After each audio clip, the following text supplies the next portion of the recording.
Olá, nós estamos aqui nos estúdios do Grupo de Rosa de Comunicação em mais uma entrevista aqui nesta tarde. Iremos conversar com a psicóloga Thalita Del Torto, a psicóloga que é especialista no atendimento a crianças a partir de 2 anos de idade. Ela atende Ibitinga e também em toda a região. E o assunto que nós escolhemos para conversar, através do nosso canal Facebook e também do portal Ternura FM, é sobre sintonia do casal, como educar os nossos filhos. Psicóloga Thalita, o tema de hoje, a sintonia do casal, como educar nossos filhos, ele é bastante delicado porque nós falamos da relação entre o pai e a mãe no que favorece a educação dos filhos. Neste contexto, qual tem mais dever ou direito na educação junto aos seus filhos, o pai ou a mãe? Oi, Dani. É importante a gente trazer para a nossa realidade a importância das duas figuras, o pai e a mãe, na vida das crianças, né?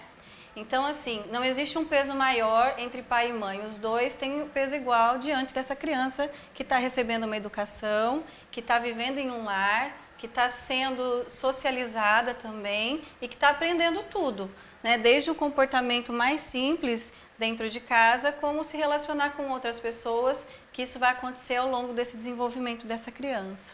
E quando a gente vê aquelas cenas muito comuns, eu acredito que seja muito comum, mais ainda para você, quando um pai repreende, aí nós temos uma mãe que resolve acolher a criança, proteger a criança, o que acaba tirando a autoridade do pai naquele momento de uma repreensão, de uma chamada de atenção e vice-versa. Aonde essa atitude é saudável para a criança, Thalita? Essa atitude é importante a gente salientar que ela nunca é saudável, né? A criança, ela precisa ter essa referência de que ela está fazendo algo que não está certo, esse adulto que está repreendendo ela ou que está ensinando, ele precisa ter essa voz ativa, e se um outro, o pai ou a mãe, ele entra dentro dessa que vamos triangular, esse momento, esse terceiro que entra, ele nunca deve entrar em favor da criança. Ele sempre deve se manter distante num primeiro momento. No caso das mães é mais difícil manter essa distância, Normalmente é a mãe que vai ao encontro dessa criança. Então, assim, uma dica importante é que tente esperar que esse outro adulto converse com essa criança, que esse outro adulto passe a informação que ele quer passar para essa criança e deixa que ele resolva com essa criança, porque ele é o adulto e ele sabe o que está acontecendo. Se não concorda com a postura que o adulto tomou, é muito importante assim, num outro momento em que a criança não esteja presente, converse com esse adulto, fala, olha, acho que você pegou pesado, acho que você podia ter falado de uma forma diferente, dessa maneira eu acho que ele não está aprendendo, ele vai ter medo, mas que converse com esse adulto distante dessa criança. Quando ela não estiver presente, é importante sempre frisar isso, porque assim, espera a criança sair da cozinha e aí a hora que a criança vai para a sala, vai lá e briga com o parceiro porque chamou a atenção da criança. Ela está ouvindo essa conversa desses pais. Ou seja, então está desautorizando do mesmo jeito. E a quem compete o dizer sim ou não? A quem lhe confere mais essa possibilidade? A mãe, que está sempre um pouco mais próximo do que o próprio pai, em dizer não ou em dizer sim para determinadas situações? O não e o sim, ele deve ser dito sempre pelo pai e pela mãe, não só por um dos dois.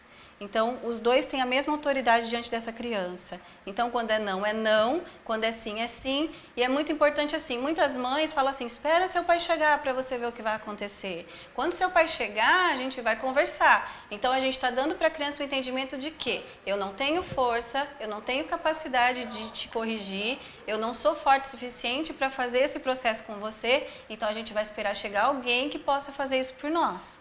Então, a mãe se desautoriza diante dessa criança, ou esse pai também. Então, é importante assim, tá naquele momento, a criança fez alguma coisa que não tá legal, então, olha, vamos conversar sobre isso, não gostei, não é assim, Mas não esperar que o outro fale. Cada um tem o seu papel e cada um tem um papel muito importante na vida dessa criança. E deve ser assumido assim. Muito bem. Thalita, adorei essa frase que você usou, eu acho que ela é bastante real daquilo que nós vivenciamos no dia a dia. Você comentou comigo agora há pouco, olha, nós somos a última geração de filhos que obedeceram a seus pais e a primeira geração de pais que obedecem a seus filhos. O que você amplia essa conotação tão real nos dias de hoje? O que a gente observa muito hoje é justamente dentro desse contexto dessa frase, né?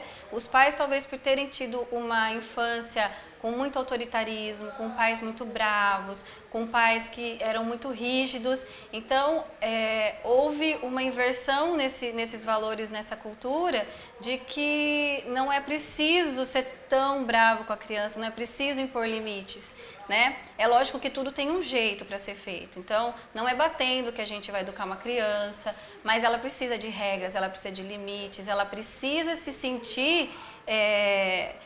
ela precisa sentir que ela existe nesse mundo. Então, quando ela não tem regras e não tem limites, ela tem uma dificuldade enorme em saber quem ela é. Porque não tem até onde ela pode ir. Ela sempre vai e como se estivesse flutuando. Exatamente, é como se ela estivesse flutuando, né?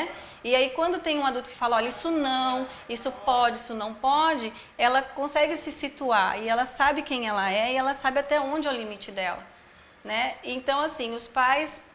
talvez por terem tido uma educação muito rígida no passado, optaram por não serem bravos com a criança ou por não falarem nãos, né? E achando que isso vai ser saudável e muito pelo contrário, né? A gente está vendo aí os adolescentes já hoje trazem uma grande gama de problemas e essas crianças que estão nascendo agora também vêm com toda essa problemática de não conseguirem lidar com frustrações. Então, esses nãos que não estão sendo ditos agora, eles vão repercutir lá na frente, na vida adulta. Vão ser adultos frustrados, inseguros, vão ser adultos que vão ter dificuldade em se relacionar com o outro, porque tudo gira em torno de mim. E quando não é feito da forma como eu desejo, então para mim não está bem, nada vai estar bom. E é justamente nessa afirmação, o mundo que gira em torno destes filhos, eu acho que você acabou de responder, mas dá até para dar trazer inclusive mais informação sobre isso. Que tipo de adulto nós podemos ler, fazer uma leitura com essa educação recebida? De muito sim, de muita repreendendo, desautorizando o pai, enfim, um contexto que está se tornando muito comum entre as famílias hoje em dia. Então, quando a gente observa isso, qual a identidade de um adulto? O que você consegue refletir em características muito notórias, assim, aquelas que realmente você encontra as dificuldades com os seus pacientes? É certo que a gente vai ter adultos aí frustrados, né? Como eu disse, inseguros, provavelmente vão desenvolver vários tipos de problemas emocionais, desencadear vários transtornos emocionais mesmo, porque assim, eles não aprendem a lidar com frustrações. E como eu digo para os pais, né? Um não dito em casa, um não dito por alguém que nos ama, ele é muito mais amor do que muitos sims que acontecem ao longo de uma existência. E essa criança que não receber esse não dessas figuras importantes, ela não vai conseguir depois lidar com os nãos que o mundo vai dar. E o mundo vai dar esses não, né? A gente convive numa sociedade que não acontece. Mais não do que sim, não é mesmo? Então, exatamente. Aí que a gente tem uma problemática toda. Porque assim, eu saio de um ambiente onde tudo é meu, tudo eu posso, tudo que eu quero acontece. Eu não aprendo a respeitar hierarquias, eu não aprendo a convivência, porque tudo gira em torno de mim. E aí, a hora que eu saio para o mundo, eu me frustro muito, porque o mundo não faz tudo o que eu quero. Então, assim, vai ser um adulto...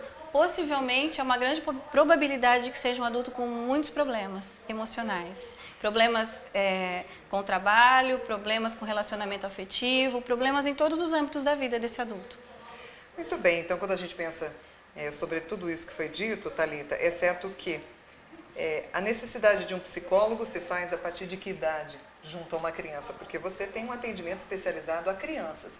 Uma criança aos 2 anos, você já consegue identificar, por exemplo, alguns transtornos, alguns problemas relacionados à personalidade, por exemplo, comportamento?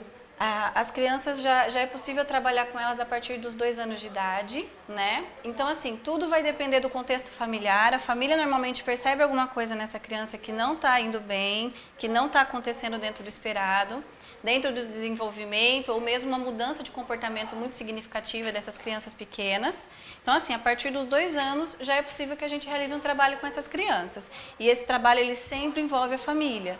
Por se tratarem de crianças, né, esse berço, né, onde ela está crescendo, onde ela está sendo amparada, ele precisa também de alguns cuidados para que a gente possa modificar algumas coisas que não vão bem.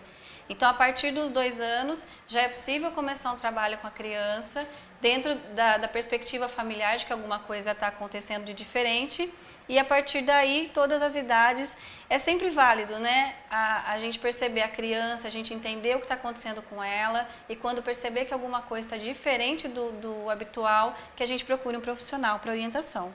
E neste caso, as pessoas que nos veem neste momento, às vezes podem ter vários problemas que nós dizemos, que você mesmo afirmou aqui, em relação à educação junto aos filhos.